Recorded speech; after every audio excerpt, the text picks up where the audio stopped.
Bueno chicos, ahora vamos a ver lo que son las vasculitis.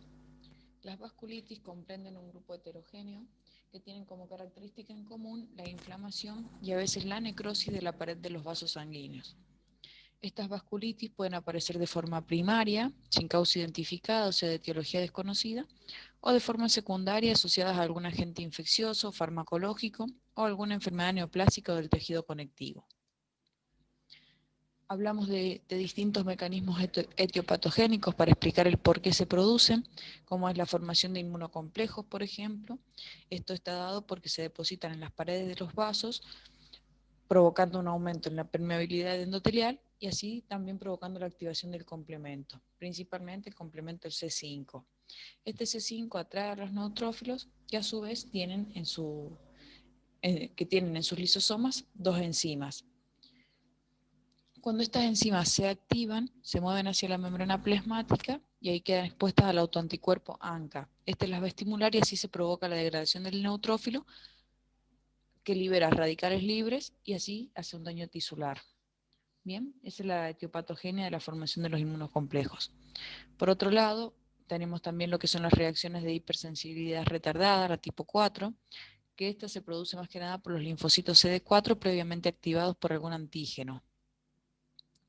Por otro lado, puede ser un anticuerpo o una patogenia basada en anticuerpos anticélulas endoteliales y también una lesión mediada por inmunidad celular. Las vasculitis, al igual que todas las patologías reumatológicas, tienen una base autoinmunitaria.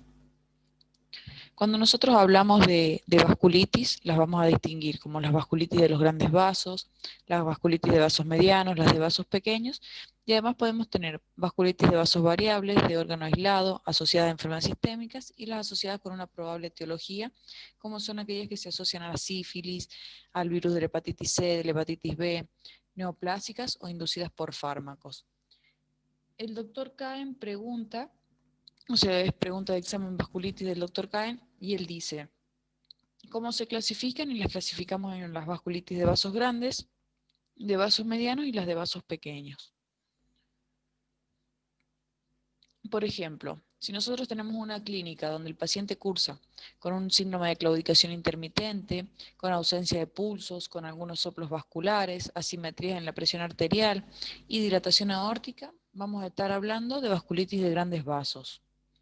Mientras que si el paciente presenta, por ejemplo, nódulos cutáneos, úlceras, lívidos reticularis o gangrenas digitales, las multineuritis o microneurismas, pensamos en las vasculitis de tamaño medio.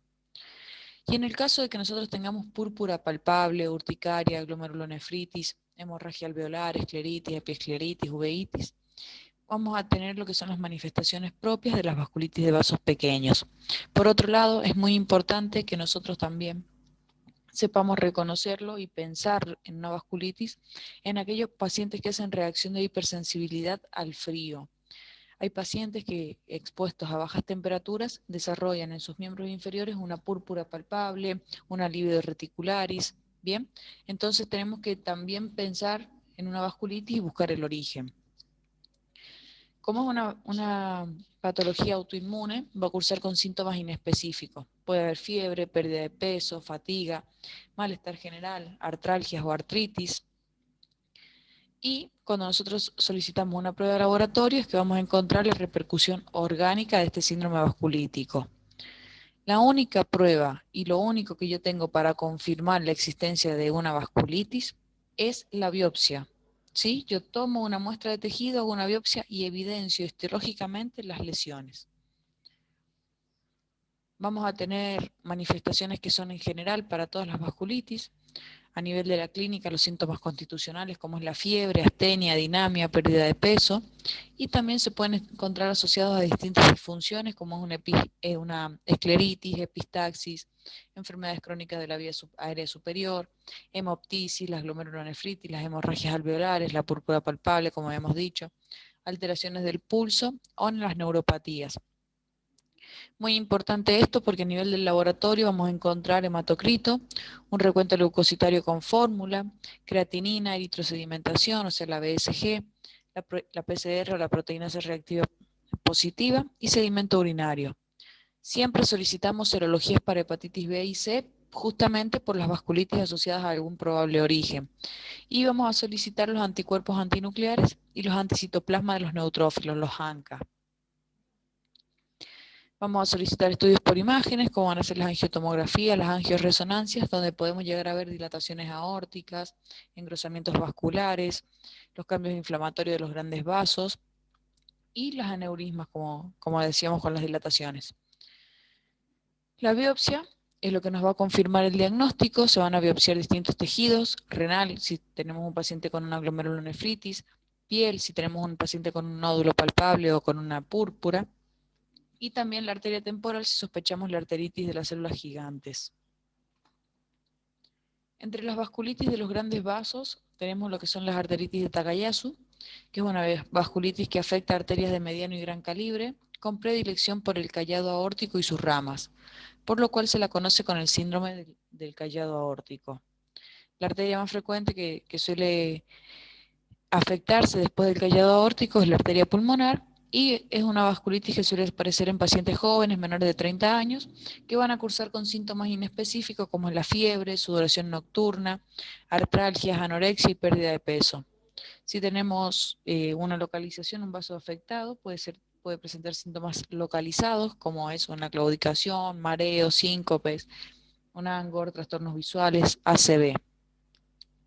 El diagnóstico lo vamos a hacer siempre sospechando la clínica, nos vamos a basar en la clínica, en lo que el paciente nos dijo, y confirmamos con una angiografía donde vamos a ver la dilatación aórtica, ¿sí? Vamos a ver la aneurisma. Y el tratamiento, corticoides y cirugía.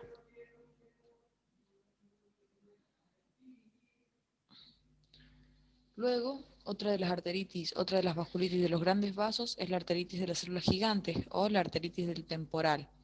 Compromete arterias grandes y de mediano calibre también, como es la aorta, las carótidas, la rama temporal, y se da frecuentemente en pacientes mayores a 50 años. Se asocia con la polimialgia reumática y el paciente suele cursar muchas veces con cefalea. Entonces, refiere a un tipo de cefalea específico.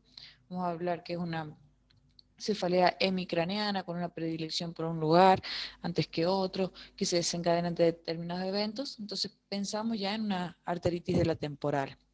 También cursa con síntomas inespecíficos como el malestar general, la fatiga, la anorexia, la pérdida de peso, las artralgias, y podemos palpar la arteria temporal engrosada.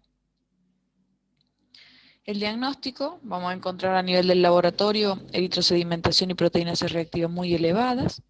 Puede cursar con alguna anemia normocítica normocrónica y alteraciones de la función hepática con aumento del complemento y las inmunoglobulinas G. Se confirma también el diagnóstico por estudios de imagen vasculares, por resonancia magnética o tomografía computarizada. El tratamiento de esta arteritis suelen ser los esteroides, por lo tanto vamos a utilizar prednisona, 40-60 miligramos por día durante un mes, y ahí comenzamos a bajar. Nosotros le dimos durante un mes 60 miligramos, por ejemplo. Entonces por 3 semanas le vamos a dar 40 miligramos. Luego, al mes siguiente le vamos a dar 20 miligramos, hasta que lleguemos a la dosis de corticoide menor, pero más efectiva. Si tenemos síntomas y signos oculares, se puede agregar metilprednisolona durante 3 días. Esto vamos a hacer una internación abreviada del paciente para administrarle la metilprednisolona, y luego seguimos con prednisona normal y la reducción gradual. Otra vasculitis que vamos a tener, que son las vasculitis de mediano calibre, la poliarteritis nodosa o la PAN. Esta es una vasculitis necrotizante, sistémica, de arterias medianas y pequeñas, no afecta vénulas, no afecta arterias pulmonares, no afecta arterias bronquiales, y si lo hace es muy, muy rara vez. Va a tener un pico de incidencia entre los 40 y los 60 años, y comienza originando oclusiones y trombosis parcial de los vasos, y por lo tanto cursa con un infarto concomitante del tejido en el que se encuentra. También puede provocar aneurismas de hasta 1 centímetro que se rompen. Por lo tanto, es una patología que nosotros debemos pensarla y debemos estar muy atentos para actuar rápido. Se relaciona con el virus de la hepatitis B. Lógicamente, como todas las vasculitis, cursa con síntomas inespecíficos como la fiebre, la pérdida de peso, el malestar general. Aparecen manifestaciones por compromiso del sistema nervioso periférico, como son las mononeuritis múltiples, las polineuritis, el compromiso de los pares craneanos. Va a cursar con artralgias, con mialgias, con artritis. Y como habíamos dicho que era común a las vasculitis de mediano calibre, nódulos subcutáneos, púrpura palpable, la libido reticularis y un fenómeno de Raynaud. Puede tener también, cursar con glomerulonefritis, bien, pero va a ser no una glomerulonefritis como tal, sino más bien una insuficiencia renal que cursa con una hematuria o con hipertensión arterial. Puede tener síntomas además a nivel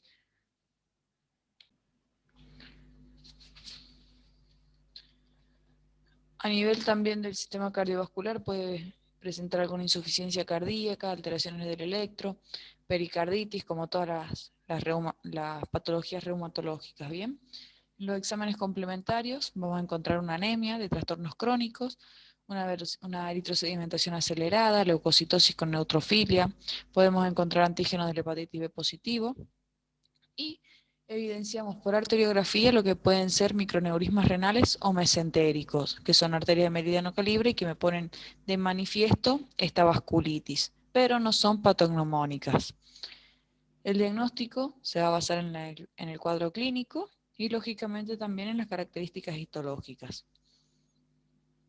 El tratamiento se basa en corticoides combinados con ciclofosfamida y en el caso de que el paciente tenga una poliarteritis nodosa relacionada con la hepatitis B, podemos utilizar lo que van a ser los antivirales.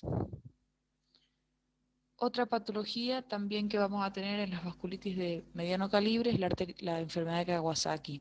Este es muy importante porque también afecta a los niños, ¿sí? Se ve en pediatría.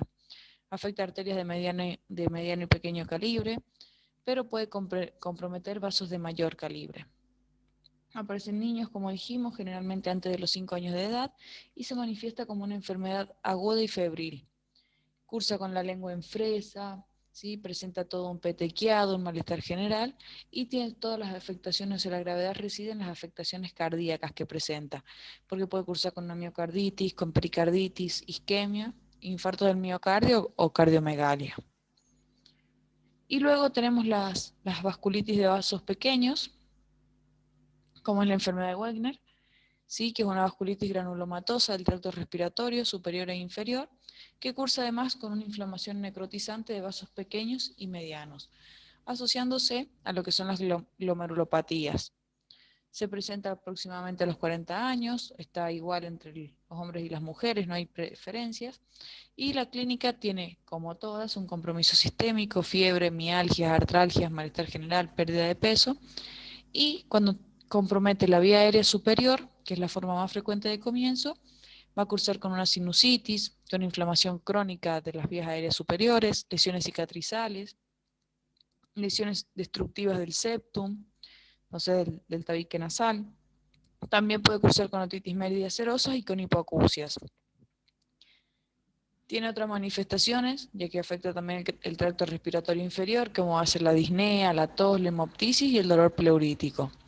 En algunos casos puede comprometer a los riñones, cursando finalmente con una insuficiencia renal, pasando por un síndrome nefrótico franco. Y en el laboratorio vamos a encontrar una anemia de los trastornos crónicos, una velocidad de eritrosedimentación acelerada, ANCA positivo. Y si hacemos una radiografía de tórax, tenemos los nódulos únicos o múltiples de tamaño variable y con tendencia a la cavitación. El tratamiento, corticoides, que siempre utilizamos la prednisona, más la ciclofosfamida. Otra vasculitis de vasos pequeños muy importante es la poliangiitis microscópica, que es una vasculitis necrotizante no granulomatosa, inmune, porque afecta todas las líneas celulares y afecta a los pequeños vasos. Y aquí también, tanto como arteriolas y vénulas. Es más frecuente en los hombres, alrededor de los 57-60 años. Tiene sintomatología muy parecida a la poliarteritis nodosa, pero va a cursar además con proteinuria y microhematuria, con una insuficiencia renal rápida y también con síntomas de hemorragia pulmonar o hemoptisis. No presenta alteración de la vía aérea superior ni nódulos pulmonares. En el laboratorio encontramos anemia, leucocitosis, trombosis, los ANCA positivos. ANCA-P en el 75% y ANCA-C en el 15%, con un antígeno de superficie de la hepatitis B negativo. Tratamiento, prednisona más ciclofosfamida. Otra patología muy importante también en las vasculitis de pequeños vasos es la enfermedad de Churg-Strauss, porque es una vasculitis granulomatosa, extravascular, eosinofílica, ística y periférica, con lesión necrotizante de los vasos pequeños y medianos. Se presenta entre los 45 y los 50 años, siendo más frecuente en las mujeres, y el paciente tiene un antecedente de asma. Podemos tener 3 fases clínicas. La primera que va a cursar con la rinitis o los pólipos nasales propios del asma, con una eosinofilia o infiltrados de eosinófilos, y finalmente la vasculitis sistémica con algún compromiso renal. El diagnóstico es un laboratorio, una BCG acelerada, eosinofilia, ANCA-P positivo, y confirmamos con las biopsias. Tratamiento, glucocorticoides, prednisona, y si no responde bien o si no logramos una remisión, hacemos prednisona más ciclofosfamida. Esta es otra vasculitis que es muy importante también, porque también afecta a los niños, principalmente, que es la púrpura de Schlein-Genoch. Esta es muy importante saber diagnosticarla a tiempo. Es una vasculitis leucocitoplástica que va a comprometer piel, articulaciones, tracto gastrointestinal, los riñones, y presenta depósitos de inmunocomplejos A, ¿sí? De inmunoglobulinas A. Es la más frecuente en la infancia, como habíamos dicho, y suele ser precedida por una infección de la vía aérea superior. Va a cursar con una púrpura palpable, no plaquetopénica, y que se distribuye sobre todo en miembros inferiores, artritis, dolor abdominal y glomerulonefritis. Puede cursar con un edema subcutáneo, doloroso en palmas y plantas, con un dolor abdominal intenso, y puede cursar con micro o macrohematuria. En el laboratorio vamos a encontrar leucocitosis, niveles elevados de IgA y hematuria. Una biopsia cutánea confirma la vasculitis, y el tratamiento son las medidas de sostén, porque es un cuadro autolimitado, prednisona, 1 miligramo por kilo por día, para reducir lo que va a ser este edema inflamatorio que tiene, las artralgias y el dolor abdominal. Siempre que nosotros hacemos este diagnóstico en un niño, lo derivamos al pediatra.